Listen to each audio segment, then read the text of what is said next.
Hello everyone, कैसे हैं आप सभी। आशा करता हूँ आप सभी बहुत अच्छे होंगे। तो देखिए, आज की वीडियो बहुत ही अमेजिंग होने वाली है, क्योंकि एक सब्सक्राइबर ने कमेंट किया था कि हम अपने एम्पलीफायर का जो बायसिंग वोल्टेज होता है उससे कैसे बढ़ा सकते हैं। जो हमारे फाइनल आउटपुट स्टेज के ट्रांजिस्टर होते हैं उनके बायसिंग वोल्टेज को हम कैसे बढ़ा सकते हैं।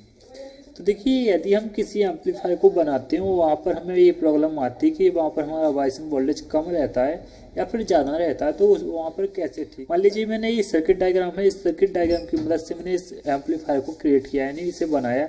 तो मुझे रिजल्ट ये मिला कि यहाँ पर जो आउटपुट ट्रांजिस्टर लगे होंगे उनके बेस पर हमें मुझे बायसिंग वोल्टेज जैसे मान लीजिए थोड़ा कम मिल रहा है। जैसे कि यहाँ पर 4.7 वोल्ट मुझे यहाँ पर देखने को मिल रहे हैं।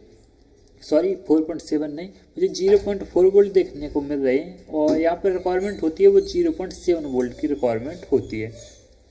तो कैसे आखिर आप इन वोल्टेजों को इंक्रीज यानी बढ़ा सकते हैं। तो आज की वीडियो में हम इसी टॉपिक पर चर्चा करने। तो आखिर तो बात हम ये करते हैं कि आखिर ये प्रॉब्लम आती तो आती कैसे है, क्योंकि ऐसा नहीं है कि जो सर्किट डायग्राम होते हैं वो गलत हैं। सर्किट डायग्राम क्लियर होते हैं, आप कहाँ पर क्या गलती करते हैं जिससे कि आपके यहाँ पर बायसिंग वोल्टेज क्लियर नहीं हो पाती। तो चलिए इस वीडियो को शुरू करते हैं। अभी तक आपने इस चैनल को सब्सक्राइब नहीं किया है तो सब्सक्राइब जरूर कर लीजिएगा। तो देखिए, मान लीजिए यहाँ पर यानी यहाँ से बायसिंग वोल्टेज आए, यहाँ पर आपको यहाँ पर पॉजिटिव वोल्टेज मिल गई, यहाँ पर नेगेटिव वोल्टेज मिल गई, और यहाँ पर बायसिंग वोल्टेज को फिक्स करने के लिए यहाँ पर दो डायोड यूज की गई। तो ऐसे में क्या होता है कि आप यहाँ पर यदि ये डायोड देख रहे हैं तो यहाँ पर बायसिंग वोल्टेज आपको देखने को मिलता है। यहाँ पर आपको पॉजिटिव में 0.7 वोल्ट देखने को मिलता है और यहाँ पर आपको नेगेटिव में 0.7 वोल्ट देखने को मिलता है। तो क्या कंडीशन होती है कि मान लीजिए यहाँ पर 1 वाट की रिजेक्टेशन लगी हुई है, यहाँ पर भी एक 1 वाट की रिजेक्टेशन लगी हुई है, और आपने यहाँ पर एक साधारण रिजेक्टेशन यानी क्वार्टर वाट या फिर हाफ वाट की रिजेक्टेशन लगा दी यहाँ पर। तो क्या हुआ कि हमारे बायसिंग वोल्टेज तो यानी हमारा ये अरेंजमेंट तो सही है, लेकिन ये रिजेक्टेशन हमारे यहाँ पर कुछ वोल्टेज को ड्रॉप करेगी, जिसके कारण आपको यहाँ पर वोल्टेज कम देखने को मिलेंगे, यानी बायसिंग वोल्टेज कम देखने को मिलेंगे। तो रिकमेंडेशन यह है कि यहाँ पर यदि आप 1 वाट की रिजेक्टेशन लगाते हैं तो यहाँ पर करीब करीब 0.5 वोल्ट की रिजेक्टेशन जरूर से जरूर लगाइएगा। यही एक कारण है। और कभी कभी क्या होता है, ये डायोड भी हमारे ख़राब हो जाते हैं तो हमारे यहाँ पर बायसिंग वोल्टेज डिसबैलेंस हो जाता है। तो इन डायोडों को चेक करना, यानी चेक करके आप लगा देंगे तो आपका बायसिंग वोल्टेज यहाँ पे क्लियर हो चांस रहते हैं इस डायोड के खराब होने के। 99% इस डायोडों के खराब होने के चांसेस यहाँ पर नहीं रहते। तो इस डायग्राम सर्किट को तो आपने देख लिया, और फिर भी यदि कोई डाउट रहता है तो कमेंट में जरूर बताइएगा।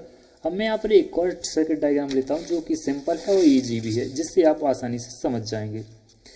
तो देखिए, नॉर्मल से एम्पलीफायर आते हैं जो 3055 बोर्ड आते हैं, ये उसी का सर्किट डायग्राम मैं आपके सामने एक्सप्लेन कर रहा हूँ। तो देखिए, यहाँ पर से वोल्टेज गया तो इस ट्रांजिस्टर ने यहाँ से माइनस सप्लाई दी और इस साइड से ये प्लस आ रही है बायसिंग वोल्टेज के लिए। तो यहाँ पर एक डायोड लगा हुआ है, ये 10 ओम की रजिस्ट्रेशन, तो यहाँ पर आपको 0.7 वोल्ट देखने को मिल जाएंगे इस प्रकार से। तो देखिए, यदि आप यहाँ पर एक और डायोड सीरीज में लगा दे दें तो आपको यहाँ पर 0.7 वोल्ट अभी मिल रहे हैं, लेकिन फिर आपको यहाँ पर 1 वोल्ट या फिर इससे ज़्यादा वोल्टेज आपको यहाँ पर देखने को मिल जाएंगे। तो देखिए, रिजेक्टेशन को यदि आप 1 वाट में लगाते हैं तो आपको यहाँ पर काफ़ी अच्छी बायसिंग वोल्टेज देखने को मिलती है। अब बात करते हैं कैसे आप अपने एम्पलीफायर की बायसिंग वोल्टेज को बढ़ा सकते हैं। तो देखिए, यहाँ पर एक डायोड लगा है, यदि आप इसी के सीरीज में एक और डायोड लगाते हैं तो आपके यहाँ पर बायसिंग वोल्टेज बढ़ते चले जाएंगे, और डायोडों को यदि आप कमाते हैं तो आपके बायसिंग वोल्टेज यहाँ पर कम होते जाएंगे। तो इस प्रकार से एम्पलीफायर की बायसिंग वोल्टेज को मैनेज किया जाता है।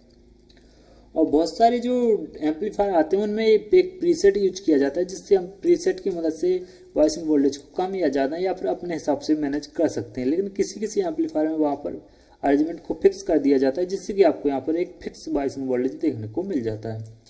तो अदरवाइज ज़्यादातर एम्पलीफायर जो यूज किए जाते हैं वहाँ पर प्रीसेट लगाया जाता है, जैसे कि पी एम्पलीफायर हो गए, वहाँ पर प्रीसेट ही यूज किया जाता है, जिससे कि आप एक स्क्रू ड्राइवर की सहायता से वहाँ पर बायसिंग वोल्टेज को मैनेज कर सकते हैं। तो अदरवाइज यहाँ पर भी आप एक प्रीसेट का अरेंजमेंट करना चाहते हो जिससे आप यहाँ पर अपने बायसिंग वोल्टेज को मैनेज कर सकते हैं तो कमेंट जरूर कीजिएगा। लेकिन यहाँ पर बायसिंग वोल्टेज लगाने से एक कंडीशन, बायसिंग प्रीसेट लगाने से यहाँ पर कंडीशन क्या आती है कि यदि आप उस प्रीसेट को छेड़ दें और यहाँ पर बायसिंग वोल्टेज ज़्यादा हो जाए तो आपके एम्पलीफायर के खराब होने के चांसेस यहाँ पर रहते हैं। इसीलिए यहाँ पर क्या अरेंजमेंट किया जाता है कि यहाँ पर बायसिंग वोल्टेज को फिक्स कर दिया जाता है। तो आशा करता हूँ आप समझ गए होंगे कि आखिर एक एम्पलीफायर का वॉइसिंग वोल्टेज कैसे बढ़ाया जाता है। तो आशा करता हूँ आपको ये वीडियो पसंद आए तो वीडियो को लाइक एंड चैनल को सब्सक्राइब जरूर कर लीजिएगा।